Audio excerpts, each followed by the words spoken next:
El consumo de petróleo sigue aumentando, a pesar de las metas de reducción de emisiones de carbono para el año 2050, acordadas en el marco de Naciones Unidas por 70 países.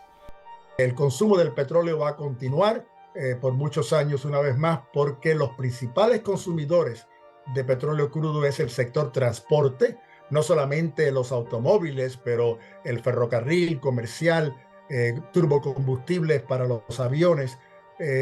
Así que también la petroquímica, nos olvidamos de los plásticos vienen del petróleo crudo. Así que yo creo que hay un futuro todavía para los hidrocarburos, principalmente para el petróleo crudo y gas natural. Los escenarios que nos plantean una rápida descarbonización para poder llegar a emisiones cero netas en el año 2050 requerirían que ya estuviera cayendo la demanda de petróleo, contrario a lo que estaba ocurriendo. Son escenarios más bien aspiracionales, porque no están hechos en base a lo que está pasando con la oferta y la demanda, sino en base a lo que debería pasar para lograr esa meta.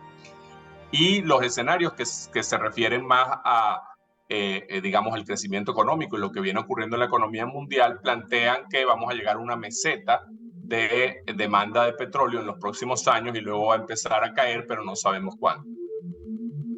América Latina acompaña el esfuerzo para reducir el calentamiento global y tiene la reserva de oro negro más grande del mundo luego de Medio Oriente. La región aumentó su producción de petróleo por primera vez en 20 años y 3 países podrían protagonizar un boom.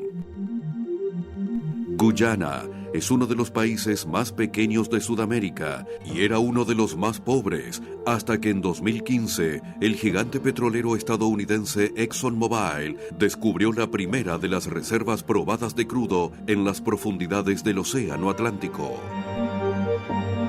El caso de Guyana es un caso absolutamente fascinante. Este era un país en que se habían perforado muchos pozos explorando por petróleo, no habían conseguido absolutamente nada. Y de repente un contrato de exploración de petróleo en aguas profundas en que la compañía norteamericana Exxon estaba explorando, tuvo un descubrimiento muy importante que cambió totalmente las perspectivas. Han descubierto miles de millones de reservas en aguas profundas del Atlántico, de la costa norte del país, y hoy en día están produciendo alrededor de 400,000 barriles diarios. Se espera que en los próximos años van a superar el 1,000,000 de barriles diarios. Y en sucesión ellos han ido perforando nuevos pozos en ese mismo bloque y han ido descubriendo, y a este punto Guyana parece tener alrededor de 11,000 millones de barriles de reservas solo en ese bloque de Exxon, y por supuesto hay potencial de que descubra más. Eso convierte a uno de los países más pobres de la región de un día para otro en uno de los países potencialmente más ricos. De hecho, si lo medimos por producción por habitante, Guyana se transformaría en el país que más produce petróleo en el planeta por habitante, porque es un país con una población pequeña, de menos de 900,000 habitantes, y con eso superaría a las monarquías riquísimas del Golfo Pérsico, en particular a la que más produce petróleo en el mundo por habitante, que es Kuwait. Ahora Guyana está planteándose ofrecer áreas de exploración a otras compañías. Para que eso continúe, obviamente, tiene que haber estabilidad política, regulatoria, etcétera. En Guyana, por ahora, lo ha habido. Ellos están muy conscientes de que de ahora en adelante van a exigir a las empresas una mayor participación del Estado, dado que hay una nueva realidad, es mucho más atractivo de invertir en Guyana. Así que la mejor historia que tenemos nosotros, si queremos narrar un cuento de hadas o algo fantástico, es cómo Guyana se ha desenvuelto en estos nuevos descubrimientos.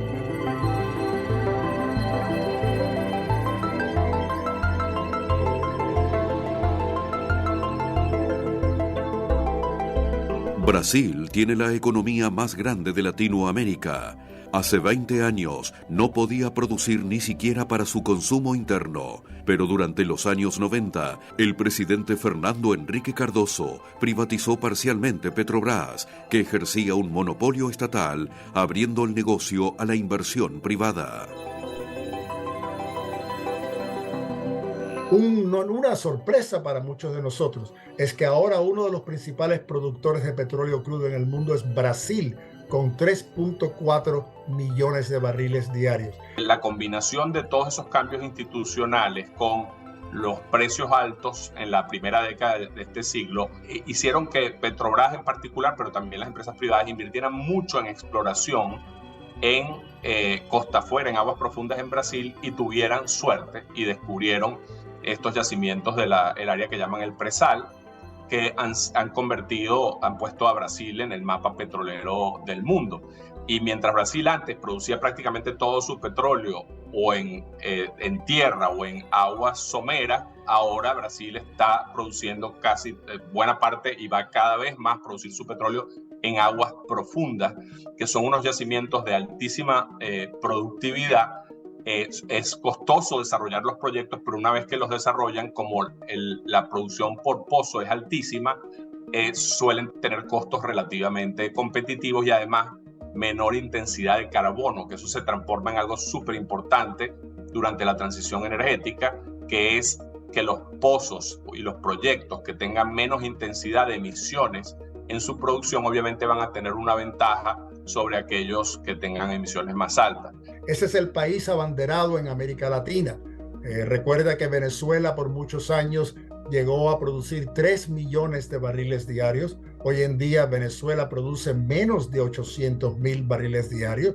El segundo productor más grande de América Latina por muchos años, también a un nivel de 3 millones de barriles diarios, era México. Hoy México está por debajo de 2 millones de barriles diarios. Así que tenemos a Brasil como una vez más como el nuevo abanderado en la región y el mayor productor de petróleo crudo.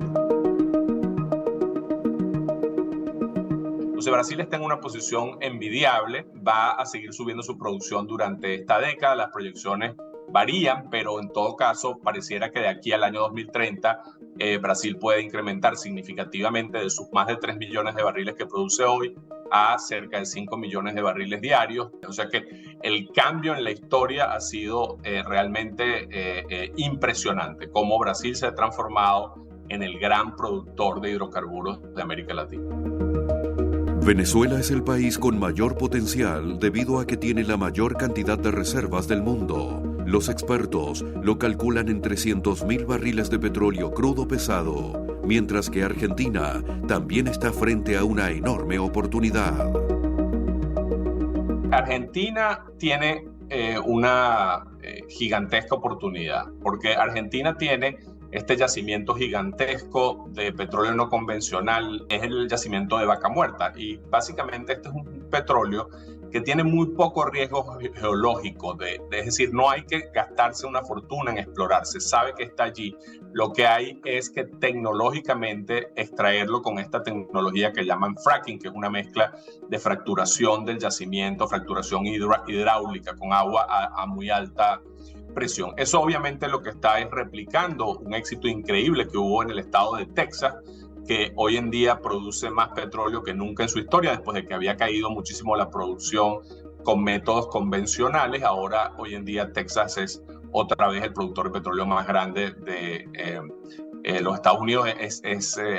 Creo que el estado, si lo consideraras como un país, es como el tercer productor más grande del mundo. Entonces, esa misma tecnología, ese mismo tipo de yacimientos existen en Argentina, y eso ha volcado la mirada de todas las empresas que han desarrollado eso en Texas hacia la Argentina, porque no hay otra oportunidad en el mundo equivalente. Los otros dos países que tienen ese tipo de petróleo en esas magnitudes son China y Rusia, que por diversas razones, en el caso de China por un problema de falta de agua en esas zonas y porque el gobierno chino es relativamente cerrado, y en el caso de Rusia por razones obvias de hoy en día geopolíticas, no ofrecen la oportunidad que ofrece Argentina. ¿Cuál ha sido el único obstáculo en Argentina? La situación económica y la historia en la Argentina, lamentablemente, de cambios de política pública, de no cumplir con los contratos. Argentina tiene uno de los peores récords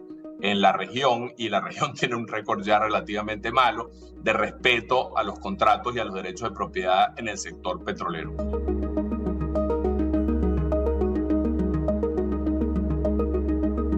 La clave para Argentina es mantener una estabilidad y una continuidad política y económica y regulatoria, que es lo que casi siempre limita la inversión de las grandes compañías, porque no saben cómo va a ser el futuro político de Argentina.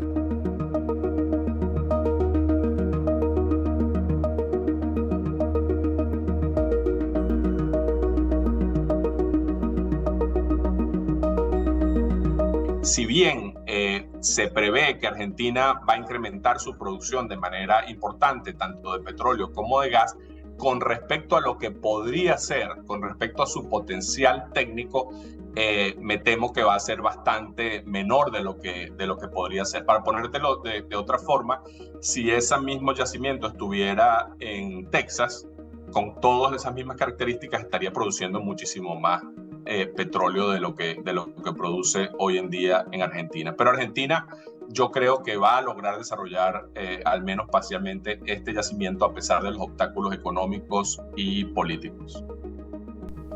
El oro negro sigue haciendo girar los motores de la economía internacional.